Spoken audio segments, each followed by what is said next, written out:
Sir আপুনি tribal সংঘৰ জনাই জিলা কমিটিৰ সম্পাদক হিচাপে আজিৰ জোৰ সমদলৰ বিষয়ে কি ক'ব বিচাৰিছে চৰকাৰক কি ক'ব বিচাৰিছে প্ৰথমতে মই মিচিং জাতীয় সংগঠন TMPকে মুখ্য কৰি পিনি আমাৰ যিমানটা মিচিং জাতীয় সংগঠন আছে ৰামধন নিকাৰী আঞ্চলিক কমিটিৰ প্ৰতিগৰাকী মই সংগ্ৰামী সতীৰ্থ মই যে ট্ৰাইবেল সংঘৰ সম্পাদক হিচাপে প্ৰত্যেকগৰাকী আমাৰ সংগ্ৰামী সতীৰ্থলৈ মই কোটি কোটি প্ৰণাম জনাইছোঁ।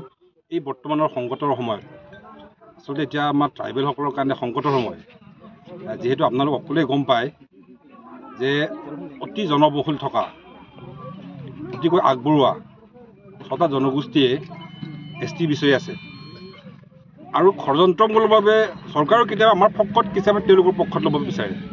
গতিকে আমি গোটেই অসম জুৰি আমাৰ ট্ৰাইবেল ঔদ্যোগিক অঞ্চলত আমি এই জোৰ সমদলৰ পৰা আমি তেওঁলোকক সকীয়াই দিব বিচাৰিছোঁ অসম চৰকাৰক সকীয়াই দিব বিচাৰিছোঁ যে আমাৰ বৰ্তমানৰ যিখিনি 14টা ট্ৰাইবেল আছে তেওঁলোকৰ সমস্যাটোক জলাঞ্জলি দি পিনি 6 জনগোষ্ঠীক যদি জনজাতিকৰণ দিব বিচাৰে তেতিয়াহ'লে আমি ট্ৰাইবেলসকলে ক্ষান্ত নাথাকিম।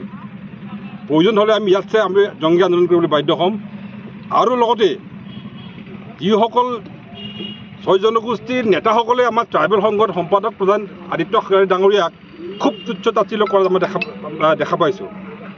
আমি সংঘাত বিচৰা নাই আপোনালোকে চৰকাৰৰ পৰা বিচাৰে যি কৰে কৰি থাকক কিন্তু আমাৰ ট্ৰাইবেল লিডাৰক তিলক দলে কোন হয় বুলি কৈ থাকে তেওঁলোকে আমি আপোনালোকৰ মাধ্যমৰ যোগেদি তেওঁলোকক সকীয়াই দিব বিচাৰিছোঁ। অসমত থকা আমাৰ 14টা জাতি জনগোষ্ঠী আমাৰ খিলঞ্জীয়াসকলৰ তেওঁলোক কণ্ঠ হয় তেওঁলোক আমাৰ ট্ৰাইবেলৰ কণ্ঠ হয়। মই আকৌ কৈছোঁ আমি সংঘাত বিচৰা নাই তেওঁলোকে চৰকাৰৰ পৰা যি কৰে কৰি থাকক কিন্তু আমাৰ যিখিনি ৰিজাৰ্ভেশ্যন চিট আমাৰ সাংবিধানিকভাৱে যিখিনি অধিকাৰ আছে সুবিধা আছে তাত 1 ইঞ্চি মানুহ আমি খৰ্ব হ'ব নিদিম।